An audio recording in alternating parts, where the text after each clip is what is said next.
Hello guys, അസ്സലാമലൈക്കും. Welcome back to my channel. അപ്പോൾ എൻ്റെ പുതിയൊരു വ്ളോഗിലോട്ട് എല്ലാവർക്കും സ്വാഗതം. ഞാനിപ്പോൾ ഉള്ളത് തായ്ലൻഡിലെ പട്ടായയിലുള്ള ഒരു പൂർത്തിയാകാത്ത മ്യൂസിയത്തിൻ്റെ മുമ്പിലാണ്. Sanctuary of truth.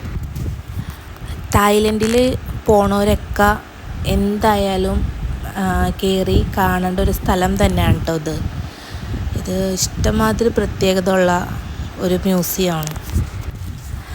തായ് വ്യവസായിയായ ലെക്ക പിരിയഫാൻ രൂപകൽപ്പന ചെയ്തത്. മ്യൂസിയ ഘടന ഒരു ക്ഷേത്രത്തിൻ്റെയും കോട്ടയുടെയും സങ്കരമാണ്. ഈ മ്യൂസിയം ഇരിക്കുന്ന ഭാഗം നമുക്ക് ശരിക്കും ഒരു പീസ്ഫുള്ളായിട്ടുള്ളൊരു ഏരിയയാണ്. ഒരു താഴ്ഭാഗത്തോട്ട് ഇറങ്ങിയിട്ടാണ് നമ്മളിതിൻ്റെ അടുത്തെത്തുന്നത്. ചുറ്റിനും കാടും കപ്പൽ ചാലുമുള്ള സമുദ്രമാണ്. നല്ല വെള്ള മൺതരികൾ, സമുദ്രത്തിൻ്റെ നടുവിലൊരു വലിയ കോട്ട. അയുത്തയ സാമ്രാജ്യത്തെയും ബുദ്ധമത ഹിന്ദു വിശ്വാസത്തെയും പ്രമേയമാക്കുന്നു. ഈ കെട്ടിടം പൂർണ്ണമായും തടി കൊണ്ടാണ് നിർമ്മിച്ചിരിക്കുന്നത്. അതാണ് ഇതിൻ്റെ ഏറ്റവും വലിയ പ്രത്യേകത. നമ്മൾ അതിൻ്റെ അകത്തോട്ട് ഇറങ്ങിച്ചെല്ലണ പടികൾ പോലും അവർ മരം വെച്ചിട്ടാണ് കേട്ടോ ഉണ്ടാക്കിയേക്കണം. നല്ലൊരു താഴ്ചയിലോട്ടാണ് നമ്മൾ ഇറങ്ങിച്ചെല്ലണത്. താഴത്തോട്ട് നല്ലോണം ഇറങ്ങിച്ചെല്ലുമ്പോൾ നമുക്കൊരു വലിയൊരു കോട്ട, ചുറ്റിനും കടൽ, നല്ല ഒരു ശരിക്കിനൊരു ശാന്തമായൊരു അന്തരീക്ഷം നമുക്ക് ഫീൽ ചെയ്യും. അവിടെ കുറേ ആളുകളുണ്ടെങ്കിലും നമ്മൾ ചെന്ന് കഴിയുമ്പോൾ നമുക്കത് ശരിക്കും അവിടെ നമ്മൾ മാത്രം ഉള്ളൂ എന്നൊരു ഫീല് തോന്നണ ഒരു ഏരിയ. എന്തായാലും തായ്ലൻഡ് പോണവരിത് മിസ് ചെയ്യരുത് കേട്ടോ. ഈ സ്ഥലം അത്രയ്ക്ക് അടിപൊളിയായിട്ടുള്ളൊരു സ്ഥലമാണ്. അങ്ങനെ ഞങ്ങൾ ഇറങ്ങി താഴോട്ട് ചെന്ന് നോക്കിയപ്പോഴാണ് ആ അത്ഭുതം ഞങ്ങൾക്ക് കാണാൻ പറ്റിയത്. എന്ത് ഭംഗിക്കാണ് അവർ കൈകൊണ്ട് അതിനെ കൊത്തി പണിതുയർത്തി വെച്ചിരിക്കുന്നത്.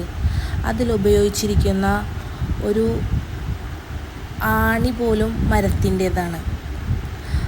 ഒരു മെഷീനുകളോ ഒരു സാങ്കേതിക വിദ്യകളോ ഇല്ലാതെ ഫുള്ള് കൈകൊണ്ട് മാത്രം കൊത്തി പണിതുയർത്തിയ ഒരു മ്യൂസിയം. അകത്തോട്ട് നമ്മൾ കയറി ചെല്ലുമ്പോൾ നമുക്ക് കാണാം, ആണെന്നോ പെണ്ണെന്നോ വ്യത്യാസമില്ലാതെ മരം കൊണ്ട് വിഗ്രഹങ്ങളും ശില്പങ്ങളും പണിതുകൊണ്ടിരിക്കുന്ന തൊഴിലാളികളെ. പ്രത്യേകിച്ച് മൈ ഡേങ്, മൈ ഡാക്കിൻ, മൈ പഞ്ചാട്ട്, തേക്ക് എന്നീ മരങ്ങളാൽ കൊത്തിയെടുത്ത വിഗ്രഹങ്ങളും ശില്പങ്ങളും മാത്രമാണ് ഇതിനകത്തുള്ളത്. നമ്മൾ അകത്തോട്ട് കയറുമ്പോൾ തന്നെ നമുക്ക് തലയിൽ ഒരു ക്യാപ്പ് തരും വെക്കാനായിട്ട്. അത് വെച്ചിട്ടേ നമുക്ക് അകത്തോട്ട് കയറാൻ പറ്റുള്ളൂ. പണി ഇപ്പോഴും നടന്നുകൊണ്ടിരിക്കുന്നതുകൊണ്ട് അത് നമ്മളുടെ സുരക്ഷയ്ക്ക് വേണ്ടിയിട്ട് അവർ ചെയ്യണ ഒരു കാര്യമാണ്. ഇന്ന് അവർ കൈകൊണ്ടാണ് കേട്ടോ ഫുള്ള് ചെയ്യണത്. അവർ കൈകൊണ്ടാണ്. ആണുങ്ങളുണ്ട് പെണ്ണുങ്ങളുണ്ട്, എല്ലാവരും രാവും ഡേയും നൈറ്റും ഒക്കെ അവിടെ വർക്കേഴ്സ് ഉണ്ടാവും എന്നാണ് അവർ പറഞ്ഞത്. നമുക്കിഷ്ടമാതിരി കാണാനുണ്ട്. ആ മ്യൂസിയം ഇരിക്കണ ഒരു ഏരിയ ഒരു പ്രത്യേക ഭംഗിയാണ് കാണാൻ. നമുക്ക് ചുറ്റിനും നടക്കാം.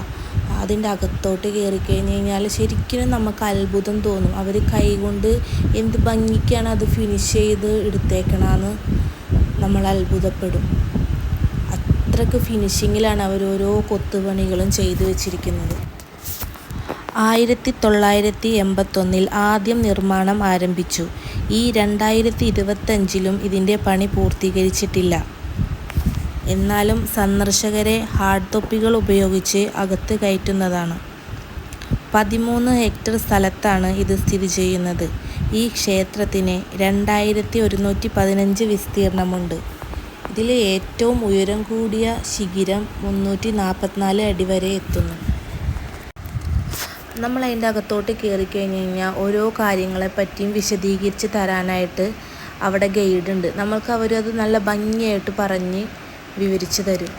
അങ്ങനെ ഞങ്ങളെല്ലാവരും ചുറ്റി നടന്ന് കണ്ട് ഭയങ്കര ഹാപ്പി ആയിട്ട് ഞങ്ങൾ തിരിച്ചു പോന്നു. അപ്പോൾ എൻ്റെ ഇവിടുത്തെ മ്യൂസിയത്തിൻ്റെ വിശേഷങ്ങളൊക്കെ അപ്പോൾ ഇത്രേ ഉള്ളൂ. അപ്പോൾ ഇൻഷാ അല്ലാഹ് അടുത്ത വീഡിയോയിൽ അടുത്ത വിശേഷങ്ങളുമായി നമുക്ക് പിന്നെ കാണാം. അപ്പോൾ എല്ലാവരും സബ്സ്ക്രൈബ് ചെയ്യണം, ഷെയർ ചെയ്യണം, ലൈക്ക് ചെയ്യണം. അപ്പോൾ ഓക്കെ.